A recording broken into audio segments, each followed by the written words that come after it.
Okay, this is Orlando Wilson, and in this video I want to answer a question somebody asked me. And it's something I mentioned in quite a few of the other videos of why you would say no to clients, why you would refuse clients. Everybody knows the close protection business is a difficult business. Clients can be scarce to find. So if somebody's coming to you wanting services, why are you going to turn them down? Well, there's a multitude of reasons. Now, I'll give you a couple of stories here. But this is where with clients, and I've had it over the years, you get the phone call, you get the email, we need services, we need an armed security guy for this, for that, whatever. The thing is, the first thing I ask the clients or anybody inquiring is one, why do they need the service? And who are they? If I can't identify who the client is, I'm not going to deal with the client. Why? Because I don't want to end up working for criminals, getting involved in anything illegal. And the main people that need protection services are criminals or people that's up to no good.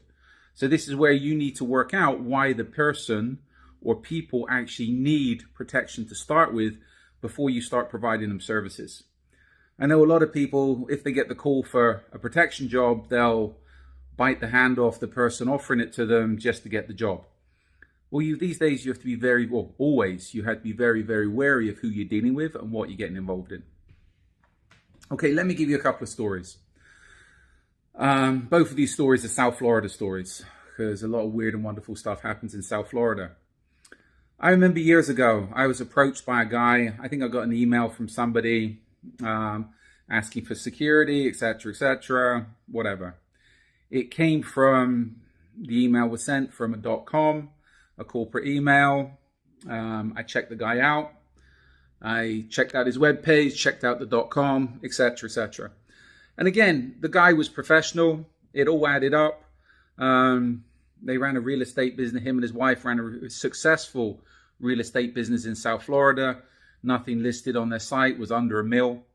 And they were good people by the looks of it. Upstanding members of the community.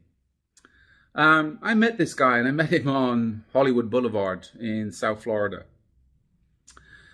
And when I saw the guy, I was like, okay, is this the right guy? Because to me, he looked homeless, looked like a junkie, and he also smelled like a junkie. And it just turned out the night before, day before, he just got out of jail. Even though him and his wife had a very successful real estate practice, he got too involved in the wrong side of the South Florida lifestyle, shall we put it that way. And again, he was, how can we put it, worse for wear in a junkie way. Anyway, he was asking me for firearms training, protection for him, protection for his wife, etc. A lot of paranoia, which usually comes with junkies.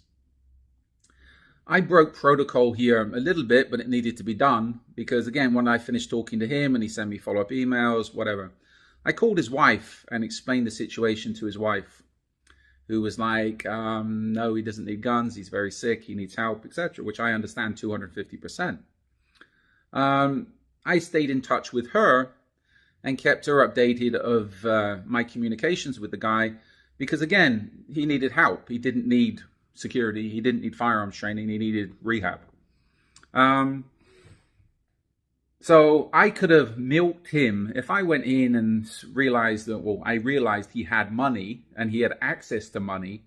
I could have latched on to him like a lot of the other people obviously latched onto him in South Florida and turned him to what he was.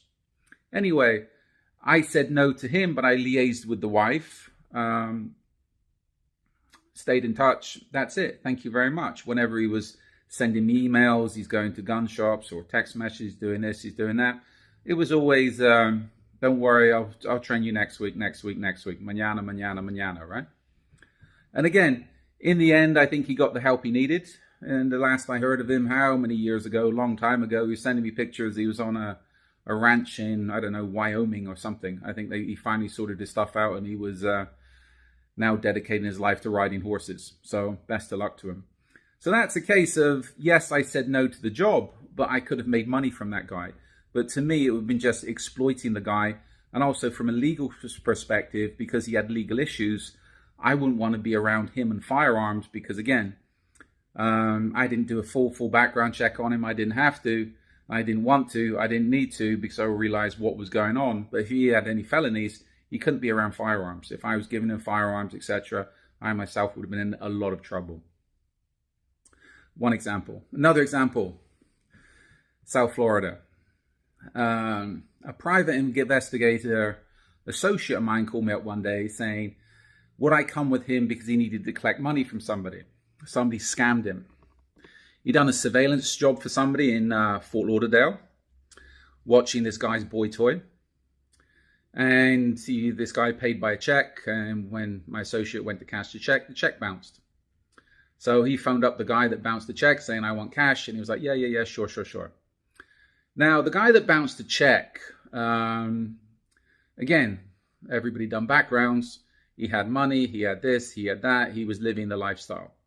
He was living in a brand new condo, driving a flash car, etc.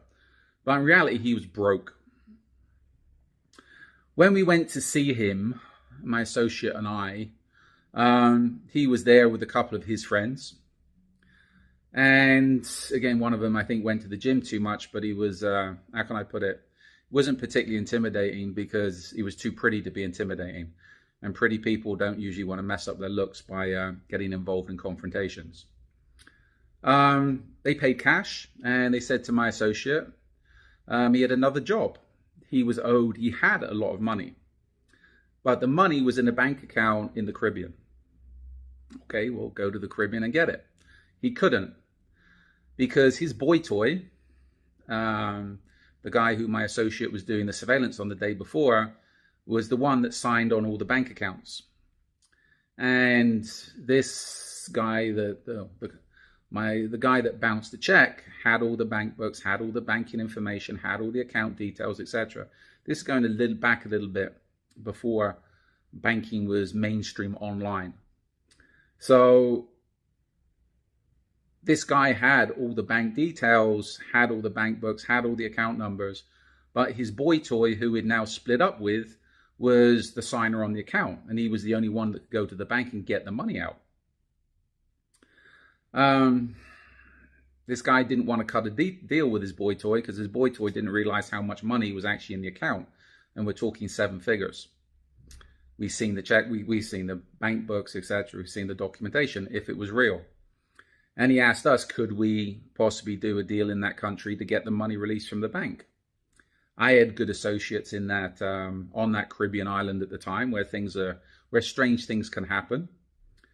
But you know what? He offered us a very good percentage. The trouble was, we're just dealing with somebody who, 1, had bounced the check on my associate, 2, was trying to scam his former boyfriend, and 3, was asking us to commit a crime or help him by committing a crime by fraudulently getting money out of a bank in the Caribbean. So, you know what? We could have made some money out of that, but we could also got ourselves into a lot of trouble. Again, I always tell people, everything you do, especially in a close protection business or investigations business, you get people making you weird and wonderful offers. I generally say no, because if you break the law, you can end up in a lot of trouble. You ruin your whole career for quick money. And again, with this guy, he'd already screwed over my associate. He was screwing over his former boy toy. And if people will screw over one person, they'll screw over other people. So we said, thank you very much and goodbye. Don't contact us again. So there's 2 stories, and I've got plenty more stories on why you should say no to some clients for better and for worse. So a couple of little stories. Follow me along on social media. There's more stories up. There's more videos up on executive protection, close protection, kidnap and ransom investigations, etc., etc. Also, I have an array of books on Amazon that talk about various aspects of the security business, close protection, investigations, etc., etc., and also crime fiction. So I hope this video gives you a few things to think about. And even though people might dangle some dollars in front of your face, sometimes it might be better to say no and save yourself a lot of problems in the future.